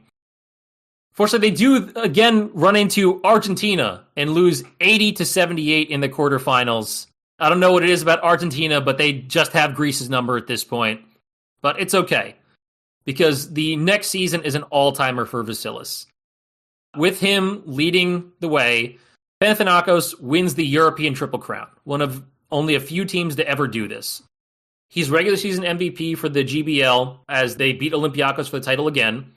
They win the Greek Cup, and he gets named the EuroLeague Final Four MVP as they beat Olympiacos again 84-82 in the semis, and then beat CSKA Moscow 73-71 in the final. After the season, he goes to Eurobasket, and he gets named to the team of the tournament, leads Greece to the third place championship, beating Slovenia 57-56 for the bronze. In December of this year, he gets named the BTA Balkan Athlete of the Year. This is the first and so far only time a basketball player has ever been named Balkan Athlete of the Year.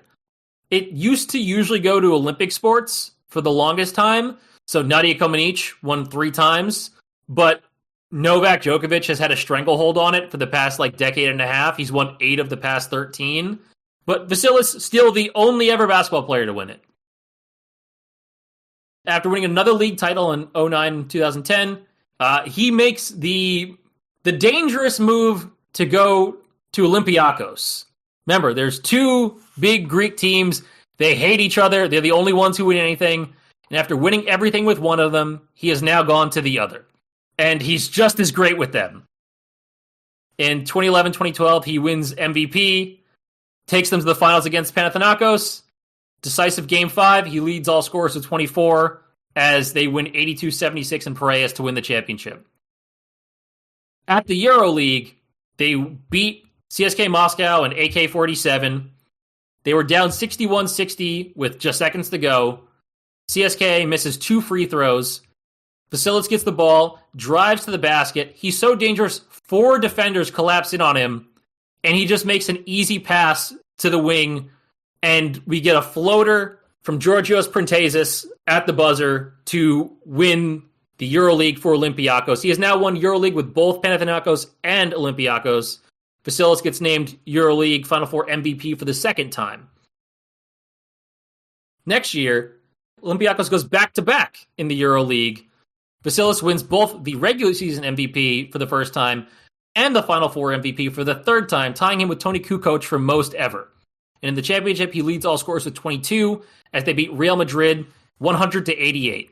They played so many close games on the club side, this is a relative blowout at this point. Later that year, he wins the Intercontinental Cup over Pinheiros of Brazil. Interesting story I found is that in the Intercontinental Cup, the USA puts in G League teams as their representative. So there was a G League select all-star team that the US put in, which is why Brazilian and Argentinian teams usually are the representative for the Americas. But the US does actually participate in those. There are more titles and individual awards over the next couple seasons, but let's speed run things a bit, get to what's most interesting. 2015-2016, he wins MVP again in the GBL. He then takes Olympiacos to the final against, who else? Panathinaikos. Panathinaikos wins Game 1. Then on the road in Athens for Game 2, Vassilis hits a buzzer beater over Nick Kalathis to win the game 68-66.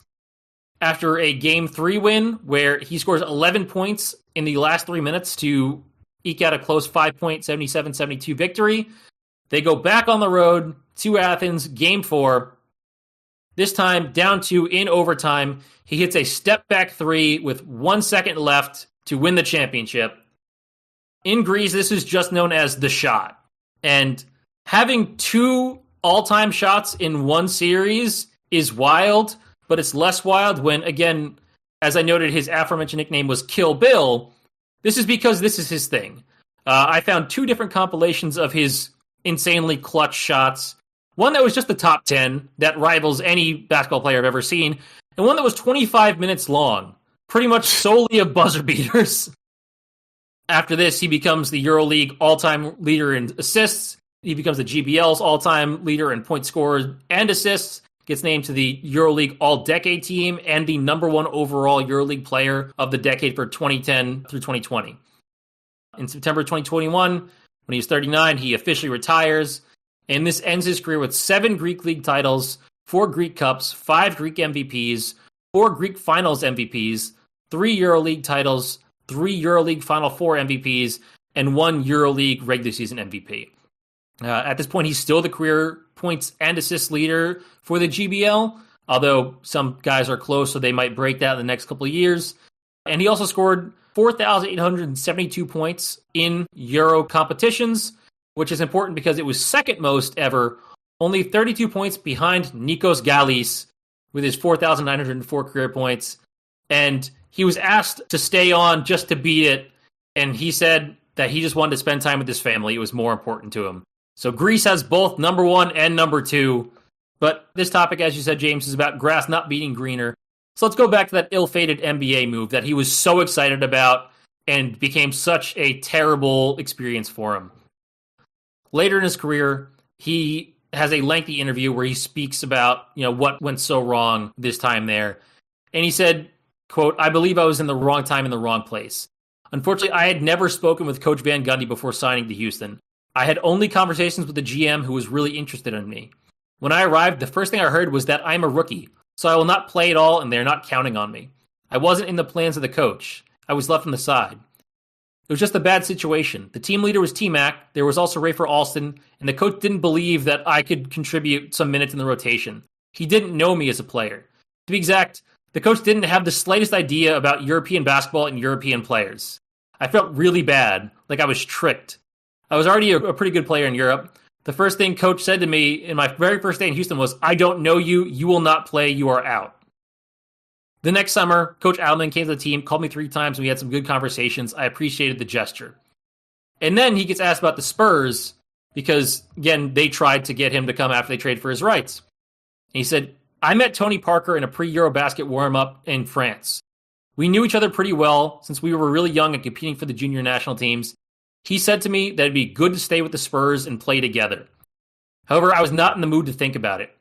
I had decided that I wanted to play again in Europe. Coach Pop called and he seemed sincere about believing in me, but my mood was fixed and my gut was telling me to return to Europe.'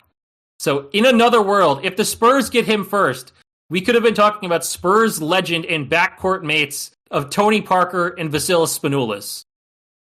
That's a big 4 right there with Manu and Tim Duncan, honestly. God, that's it. Like, if late 2000s Greg Popovich is not going to get a European player over to the NBA, no one is getting that player over to the NBA. And it's all Jeff Van Gundy's fault. So this was from a Wall Street Journal article a couple of years ago, but apparently NBA executives around the early 2020s believed that Spanoulis had been actively telling European players not to take calls from the NBA teams to go over there because he had such a terrible time. So not only did Jeff Van Gundy ruin things for Spanoulis, who knows how many other European players were influenced by that not to go over. I don't want to understate Spanoulis' impact on European players. Luka Doncic says he's his fucking idol. Luka Doncic wears 77 because of Spanoulis, because he couldn't wear 7 after Spanoulis. I watched an on-court interview with Luka, and he's talking with the inside the NBA guys, including, Barkley. And he talks about how much he loves Spanoulis. And he said, "I don't know if you guys know him." And Charles Barkley said, "That's the guy from Fast Times at Ridgemont High, right?" Yeah. Sean Penn would not do very well on an NBA court. Yeah, and then also because we talked about basketball tactics a little earlier, I need to close the loop and talk about the Spanoulis action. So this is a move that's named after Vassilis, and this is something that Draymond Green and JJ Redick called the reason the Nuggets won the 2023 NBA title. Diaz, do you know what the Spanoulis action is? Yeah, so basically the guard feeds the high post, and then there's a back screen set for the guard. And then he can either be hit immediately for the layup or he can curl all the way back around and get it back from the center, is essentially my understanding of it.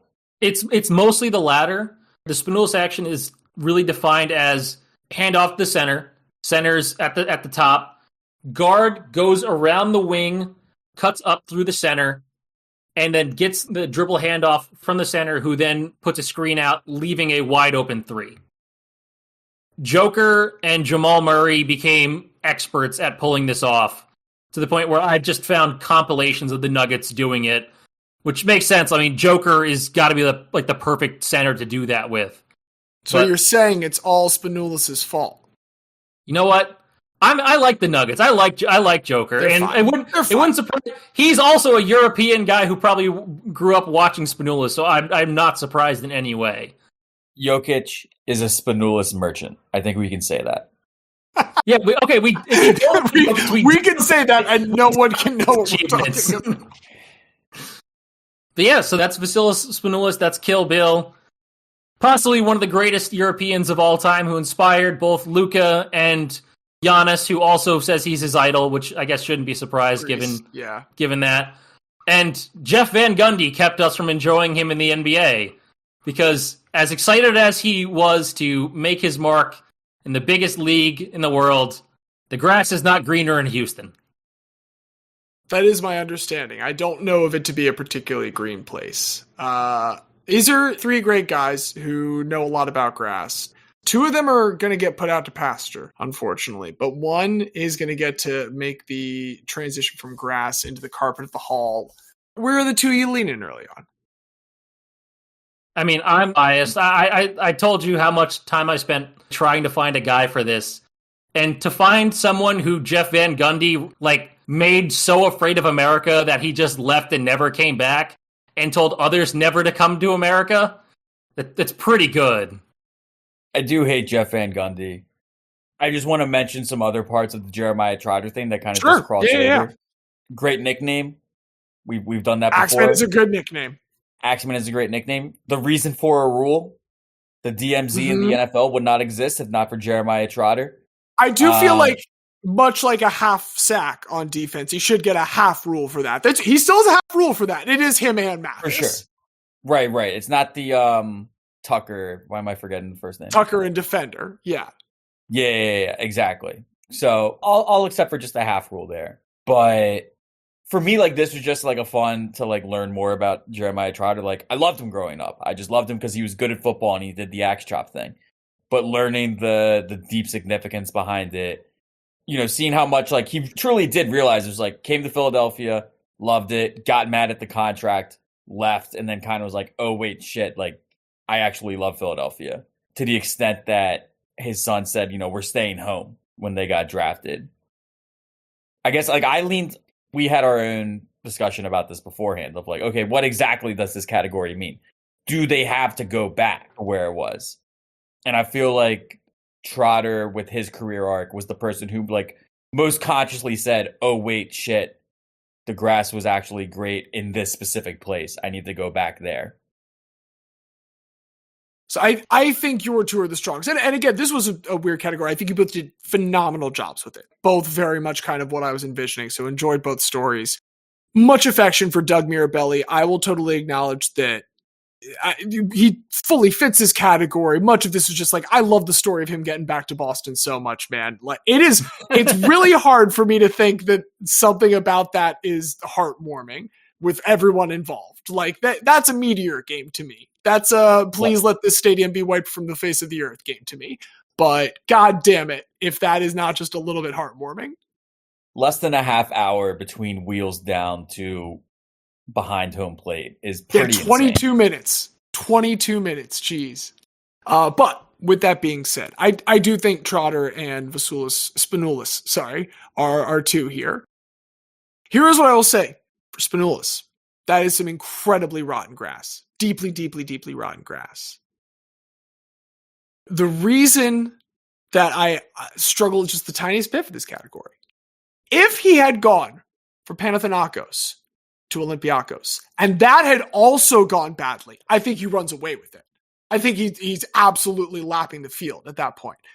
The fact that, yes, he absolutely went to the NBA, that was a struggle, that was a mistake, that was not good for our boy Kill Bill. But when he comes back to Greece, he does at some point leave.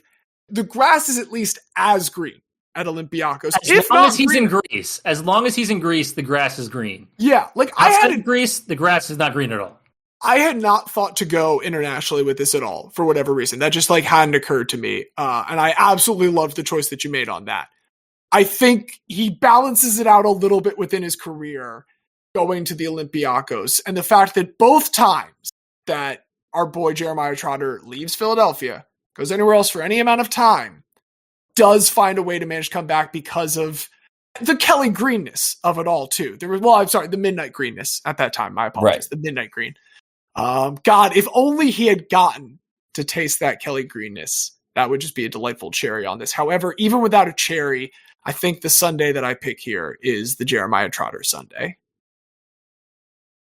Sometimes it feels like it's been a little bit since I won. But, when times get tough, what we always say, my coaches always said, just chopping wood. Keep putting in work. Keep chopping wood. Eventually you're going to have a bundle. Eventually you're going to be able to light up a home. And that's what Jeremiah Trotter was able to do throughout his childhood, continuously chopping wood, developing that physique, even though he was not yet allowed to play football. But he always put the family first, whether it was providing for his father in his old age, or if it was paving the path for his son to now return back to Philadelphia, wear that same 54, and do that same acceleration after every big tackle, hopefully for many years to come. Perhaps one day, senior will be a footnote in junior's career, but all we can say for now, and all that is certain in this world, is that Jeremiah Trotter, senior, is a guy. Welcome to the Hall of Guy, Jeremiah Trotter. Trot on in. Feel free to chop a plaque of wood. Maybe I'll put his plaque on a freshly hewn plaque of wood that he has just done. Get really into that grain. We'll see. Delightful. Absolutely thrilled to welcome in Jeremiah Trotter. Absolutely thrilled to wrap up another episode here. But before we do that, thank you as always to producer Craig and the coders behind him. Thank you to our musical director Don Ham for that lovely theme music. But most of all, thank you, dear listener, for joining us yet again. If you want to keep up with anything else, if you want to read anything we write or listen to any of our opinions, you can find all of our information at bit.ly/remember that guy, all one word, all lowercase. Anything else from the two of you on the way out? Robert Saleh is interviewing for the Niners defensive coordinator job, so he could be a grass is not greener guy in a few years, going from there you go that job to the worst organization in football, and then back to that job as quickly as possible. I thought when you guys changed the uniforms that it was a good jet green. I see where Saleh was looking, but it does seem that green has turned sour on him as well. Anyway, before we turn sour in y'all's mouths, ears, I'm not sure. I am sure that I've been one of your hosts, James. I've been the very special guest, Xavier. And I'm Diaz. And as the bench coach said upon seeing Willie Mays Hayes in Major League, look at this fucking guy.